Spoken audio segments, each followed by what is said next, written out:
waxaa maanta si adag ay uga hadleen ururada Al-Aamin iyo Horseed dhalinyarada iyo waaxyaha kala duwan ee bulshada carqabada ku xeeran diiwaangelinta codbixiyayaasha iyagoo dhaliilana u soo jeediyay komishanka doorashooyinka qaranka waxaana kamid ah hadaladoodii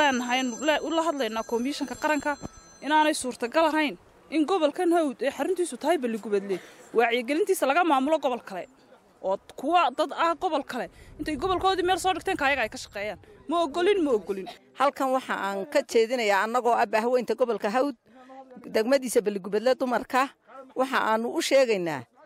jamhuuriyadda Soomaaliland in ay nagu gafeen komishanka qaranka doorashooyinku waxa aanu doonaynaa in ay dib uga noqdaan falka ay nagu la kaceen annagoo ah haweenka bahweynta gobolka Hawd waxa hore annaga u qaadan jirnay wacyigelinta imakana sidii baanu diyaar ugu nahay maalintii ay gobolka Hawd noogu yimaadeen ururada waanu farahaanu ka saarnay sharciyadayadii way hayeen marka khalad waxa ah inagoo waxayagii sharciyayga ay hayaan inay qolo kale dusha naga maamusho oo ay soo siiyaan oonu madaxweynaha u jeedinayna oonu komishanka qaranka u jeedinayna oonu cid kasta oo danta Soomaaliland qosaysa u jeedinayna waxaanu nahay gobolka Hawd dad la yaraysan kara ma nihin dad la hoos mari kara ma nihin waxaanu leenahay waa inaanu cadka yaga helnaa waxaanu leenahay oonu baaq dheer ku leenahay komishinku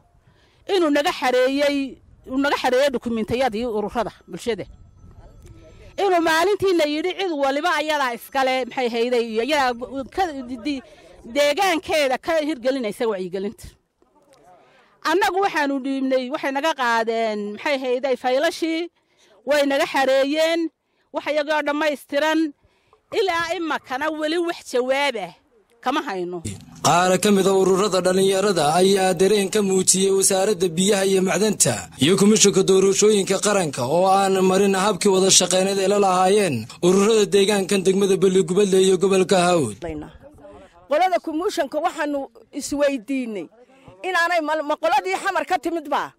qolada Balligubadle ilowday ma dadkii nabadda ku yimid ba waxa kaba sii daran maxay diiwaangelinta waxa ka daran gobolka saaxil raaciyeen iyadoo hooyadii halganka SNM halkii dalka laga xoreeyay ee gabigeedaba Soomaaliland oo dhan harsanaysay marka waxaan u sheegnaa komishanka qaranka jamhuuriyadda Soomaaliland inaanay u cuntamayn waxaan u aragnaa anagu inay yihiin igshooran koox ay soo dirtaan iyagoo in warana kooxii noo yimid wacyigelinta watay dhinaca riiga amba dawladdu ballanqaadka ay noogu ballan qaatay riiga ay ka qodisay degmada Balligubadle oo dib loo dhigo gobolada bari la geeyay Cabdiraxmaan Samriye TV-ga caalamiga ah Cable TV xarunta gobolka Hawd degmada Balligubadle